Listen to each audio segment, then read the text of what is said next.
มาบัดนี้ตกถึงยามฤดูแล้งสะแปงบ้านทางบ้านพี่ก่อไฟสีลมพัดตองเสียงกองสนั่นหู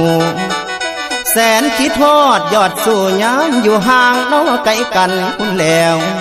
สะแบงบ้านลมพัดปิ่นหมุนดอกลงพื้นสุดที่ฟื้นทนใดอุกภายในหัวใจพี่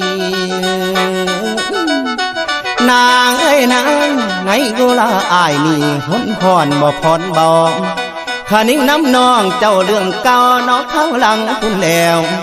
มันยังฝังในใจเสียจ้องจำเด้อจิตอายคำที่สายเคยเว้าไว้น้ำสาวเบิดทุกสิ่งคำคำให้คำความที่ยิ่งบอกนั้นยังจำอันแม่นบ่มา